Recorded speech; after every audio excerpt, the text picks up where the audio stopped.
누가복음 23장 47절부터 56절까지 돌아가면서 한 절씩 읽겠습니다.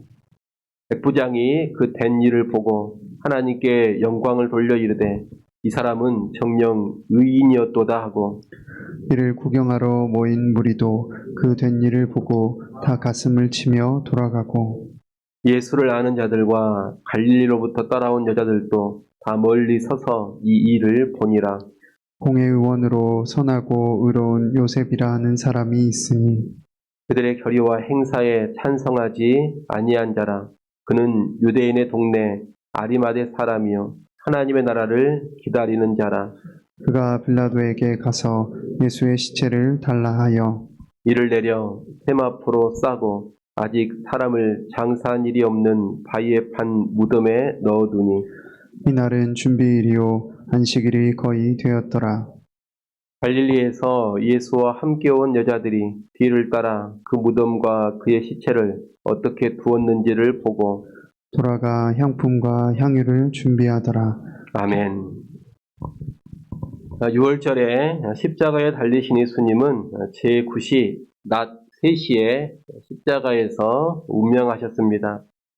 이 시간은 보통 6월절 양을 잡는 시간인데 그 시간에 숨을 거두신 겁니다. 예수님께서 6월절 어린 양이 되신다는 것을 이 죽음의 시간을 통해서도 보여주고 있습니다. 예수님이 숨을 거두셨을 때 사형 집행을 책임졌던 로마 군대의 백부장은 이 사람은 정녕 의인이었도다 이렇게 고백을 합니다. 종교 지도자들은 예수님을 반역죄로 고발했습니다. 그리고 빌라도는 예수님을 십자가형에 넘겼습니다. 그런데 정작 형을 집행하는 백부장은 예수님이 참으로 의인이었도다 이렇게 고백을 합니다. 이 백부장의 고백은 예수님께서 자기 죄 때문에 십자가에 달려 죽으신 것이 아니라는 것을 다시 한번 잘 보여줍니다. 예수님은 자기 죄로 인해 죽은 것이 아닙니다. 그러면 무엇 때문에 죽으신 겁니까? 우리 죄를 대신해서 십자가에 달려 죽으신 겁니다. 완전한 의인이신 예수님께서 흉악한 죄인 괴수인 나를 대신해, 우리를 대신해 죽어주신 사건, 여러분 그 사건이 바로 십자가의 사건입니다. 우리는 이 십자가 죽음의 대속의 의미를 분명히 알아야 되겠습니다. 오늘날 사람들은 예수님을 보면서 예수님이 악인이다, 죄인이다 이렇게 생각하지 않습니다. 다들 십자가에 달렸던 예수님을 의인이라고 인정을 하고 있습니다. 여러분 그렇지 않습니까? 오늘날 그 누가 예수님을 악인이다, 죄인이다 이렇게 바라봅니까? 오늘날 사람들은 다 예수님을 의인이라고 생각합니다. 심지어 성인이라고까지 생각을 합니다. 하지만 예수님을 의인 또는 성인으로 인정하는 데서 그쳐버립니다. 딱 거기까지만 인정을 한다는 겁니다. 예수는 의인이었다. 예수는 성인이었다. 딱 거기까지입니다. 그런데 여러분 거기서 멈추면 구원과는 아무런 상관이 없는 겁니다. 거기에서 더 나아가서 의인이신 예수님, 심지어 성인으로까지 인정받는 예수님이 십자가에서 죽으신 것은 바로 죄인 된 나를 위해 죽으신 것이다. 이것을 인정해야 합니다. 6월절 어린 양의 죽음과도 같이 십자가의 죽음은 죄인 된 나를 위한 대속의 죽음이라는 것을 알고 믿어야지만 구원을 받는 겁니다. 예수님을 보면서 좋은 평가를 하고 예수님을 의인으로 인정하는 것으로 구원을 받는 것이 아니라 그 의인이신 예수님께서 나의 죄를 대신하여 십자가에 달려 죽으셨음을 알고 믿어야 그 사람에게 구원이 임한다는 겁니다. 오늘 우리에게는 그런 믿음이 있는 줄로 압니다. 여러분 그 믿음을 가지고 십자가를 바라볼 때마다 죄인 된 나를 대신한 예수님의 죽음이라는 것을 다시금 떠올리시면서 언제나 감사가 있기를 바랍니다. 48절 49절은 십자가 처형을 구경하러 모였던 무리들과 예수님을 아는 사람들의 모습을 보여주고 있습니다. 어제 본 것처럼 예수님이 죽기 직전에 3시간 정도 깊은 어둠이 임했습니다. 마태복음에 보면 그때 큰 지진도 있었습니다. 십자가의 현장에 있던 사람들은 처음에는 하나의 구경거리로 생각하고 십자가 주변에 모여 있었습니다. 그런데 방금 말씀드린 이런 여러 가지 특별한 현상들을 보면서 일종의 두려움과 양심의 가책을 느낀 것으로 보입니다. 그래서 모였던 무리가 가슴을 치면서 돌아갔습니다.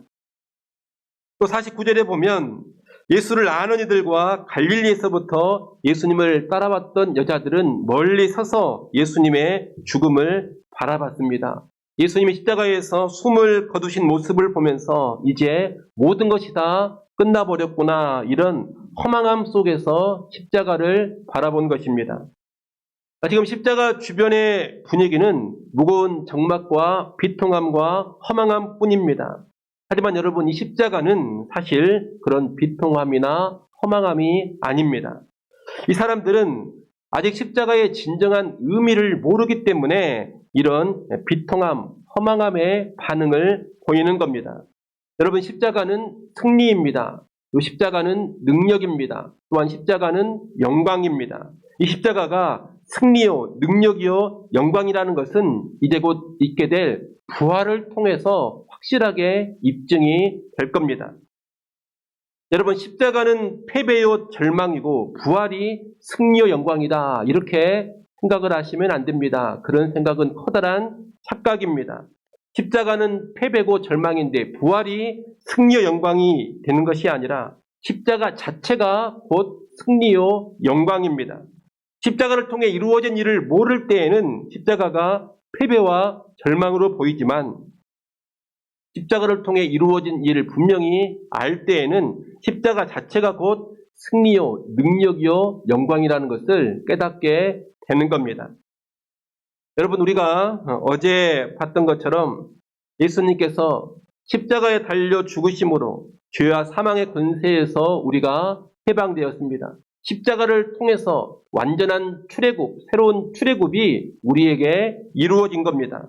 예수님이 십자가에 달려 죽으심으로써 성소의 휘장이 찢어지고 하나님께 나아가는 길이 활짝 열렸습니다. 십자가를 통해서 하나님의 오랜 계획이었던 타락한 인간과 세상의 구원이 온전히 성취가 된 겁니다.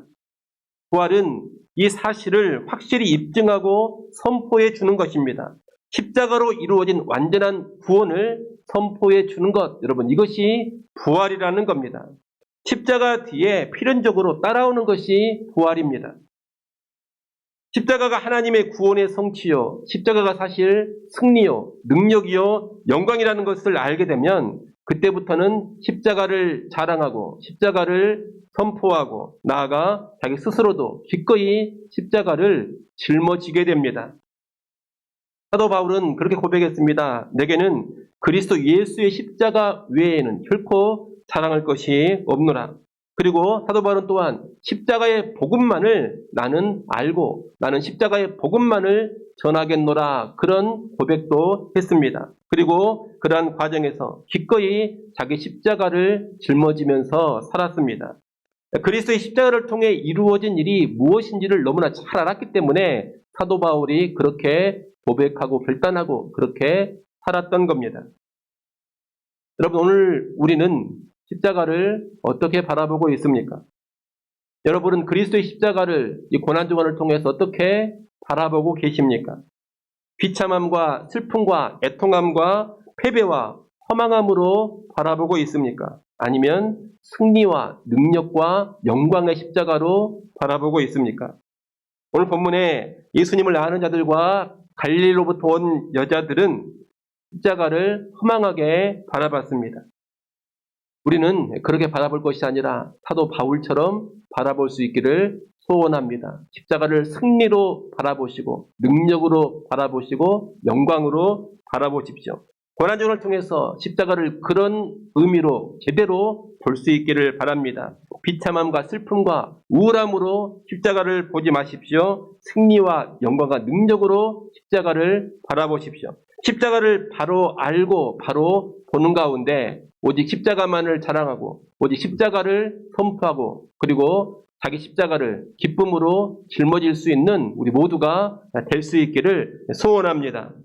오늘 본문의 뒷부분은 아리마대 사람 요셉이 예수님을 장사 지낸 내용입니다. 이 요셉은 공의 의원으로 선하고 의로운 사람이었습니다. 그런 예수님의 십자가 형벌을 반대했던 사람이기도 합니다. 그리고 그는 하나님의 나라를 기다리는 사람이었습니다.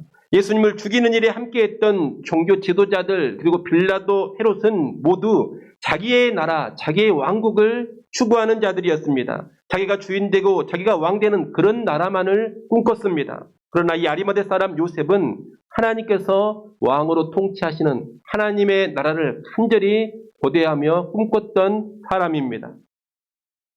이런 그는 예수님이 죽은 후 자신이 예수를 따르는 자라는 것을 명확하게 드러냅니다. 그는 빌라도를 찾아갔습니다. 그리고 장례를 치를 수 있도록 예수님의 시체를 내어달라고 요구했습니다. 여러분, 이런 요구는 대단히 위험한 요구입니다. 여하튼 예수님은 지금 어떤 죄목으로 처형을 당했느냐? 로마 제국에 대한 반역의 죄로 처형을 당했습니다. 반역죄로 십자가에 달려 죽은 겁니다. 대다수 종교 지도자들도 여전히 예수님을 향한 적대심과 반감을 가지고 있습니다. 그런 상황에서 내가 예수를 따르는 자다라는 것을 적극적으로 드러내면 예수와 한편으로 몰려서 자신도 심각한 해를 당할 수가 있습니다. 그래서 예수님 제자들이 다 도망쳐버린 것 아닙니까? 예수님과 함께 한편으로 몰려서 자기도 죽을 수 있기 때문에 베드로가 예수님을 3번이나 부인해버린 것 아닙니까? 이때는 조용히 있는 것이 상책입니다. 뭔가 예수와 관계가 있다, 내가 예수를 잘 따른다, 예수를 이해한다, 이런 모습을 보이면 함께 몰려 반역자가 되어버리고 반역자로 몰려서 자기자칫 해를 당하거나 죽임을 당할 수가 있기 때문입니다. 숨죽이고 있는 것이 좋습니다. 그런데 아리마대 요셉은 바로 이때 빌라도에게 가서 당당하게 예수님의 시체를 내어달라고 요구를 한 겁니다. 참으로 대담한 행동이 아닐 수가 없습니다. 다행히 빌라도는 예수님의 시체를 내어줍니다. 그리고 요셉은 예수님의 시체를 가져다가 세마포로 싸고 아직 시신을 장사 지낸 적이 없는 새 무덤에 넣어서 장례를 치릅니다. 다른 복음서를 참조하면 이 무덤은 아리마대 요셉 자신이 장만한 무덤이었습니다. 여러분, 이 근동 지역에서 바위를 파서 무덤을 하나 장만하는 것은 가족 무덤을 사실 장만하는 것인데 이런 무덤 하나 장만하는 것은 아주 많은 비용이 들어갑니다. 그런데 그렇게 장만한 이 새로운 무덤을 이 요셉은 예수님의 장례를 위해서 기꺼이 내어 놓은 겁니다. 여러분, 오늘 본문의 이 요셉의 모습은 다시 한번 제자도를 가르쳐 줍니다. 제자들이 다 도망쳐버린 상황에서 의외의 인물이 신실한 예수의 제자로 등장을 하고 있습니다.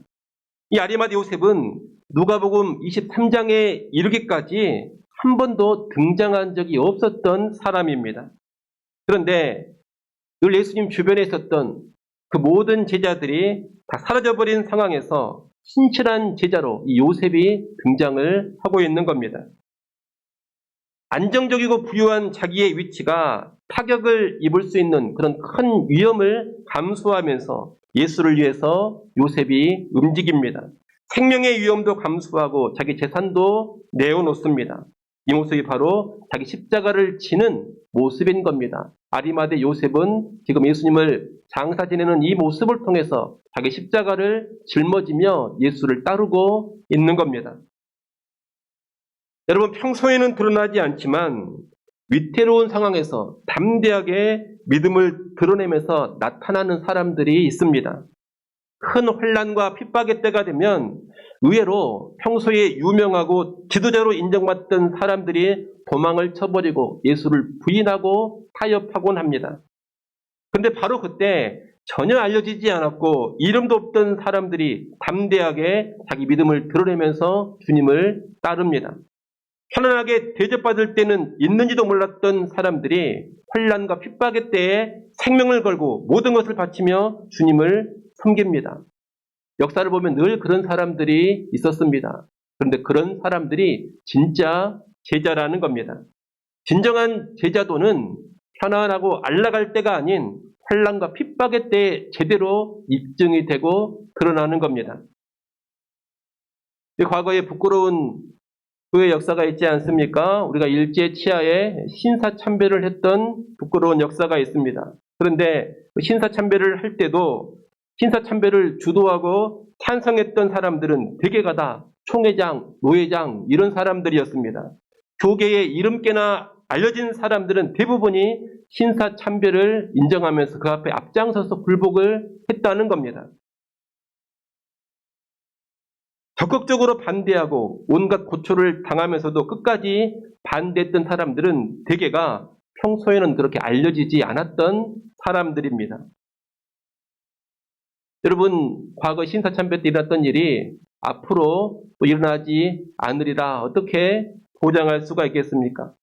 앞으로 또 극심한 환난과 핍박의 때가 오게 되면 어떻게 될지 모르겠습니다. 유명하다는 사람들 다 도망쳐버리고 이름도 알려지지 않았던 사람들이 앞장서서 믿음을 드러내며 신앙을 위해 목숨을 걸 수도 있는 겁니다. 여러분, 편안하고 여건이 좋을 때 예수의 제자로 알려지고 드러나는 것도 귀하겠지만 정말로 귀한 것은 환난과 핍박의 때에 예수의 제자로 드러나는 겁니다. 그리고 그런 제자가 진짜입니다. 평소 주목받던 제자들이 다 사라져버린 상황에서 호련히 나타나 담대하게 예수님의 장례를 치렀던 요셉.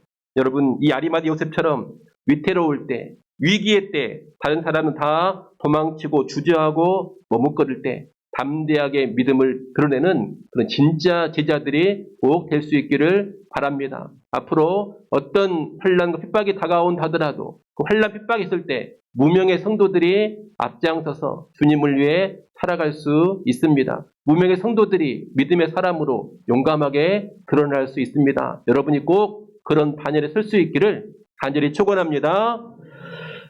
우리 시간에